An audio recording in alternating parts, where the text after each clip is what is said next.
What exactly is an African man's business with Valentine?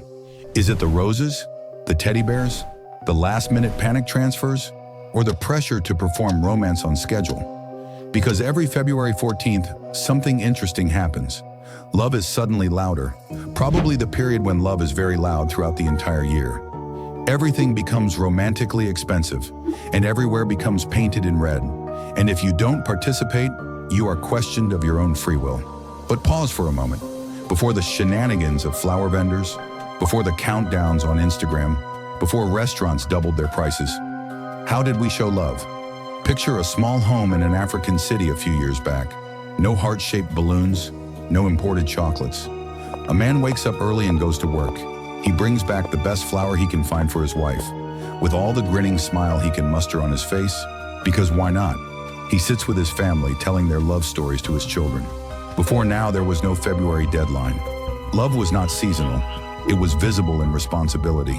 It was measured in provision. It was expressed in presence. Our languages even had names for love that didn't require roses. Among the Yoruba, Ife is layered: romantic love, familial love, communal love. In many African cultures, love was duty, loyalty, sacrifice, respect. You didn't need cupcakes or money bouquets to prove it. So when did love become a one-day performance? Valentine's Day did not start in Africa. Its roots trace back to ancient Rome. In the 3rd century, during the reign of Emperor Claudius II, marriage among young soldiers was discouraged. The belief was that single men made better fighters. A Christian priest named Valentine is said to have secretly performed marriages for young couples. He was eventually executed on February 14th. Centuries later, the Catholic Church recognized him as Saint Valentine. But the holiday as we know it today did not truly explode until much later. In medieval Europe, writers like Geoffrey Chaucer linked February 14th to romantic pairing. By the 18th and 19th centuries, exchanging handwritten love notes became fashionable in England.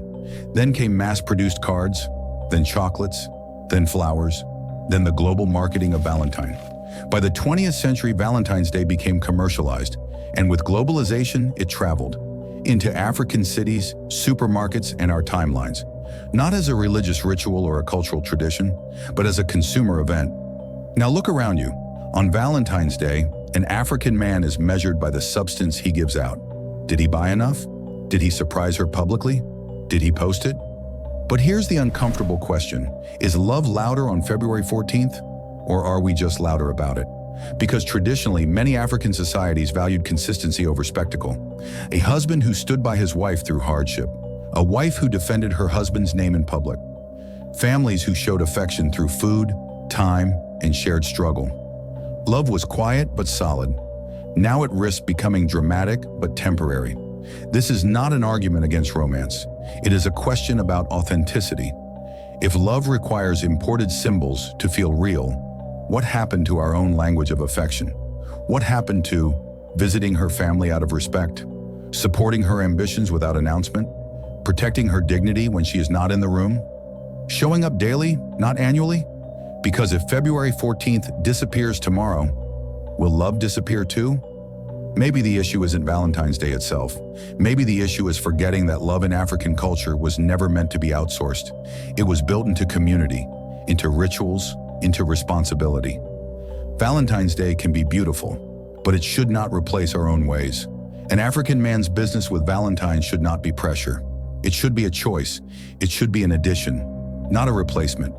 Because long before red roses arrived at our airports, love already lived here, and it did not need wrapping paper. So this February 14th, ask yourself, are you celebrating love, or are you performing it? And if love must wait for a calendar date to exist, was it ever really there?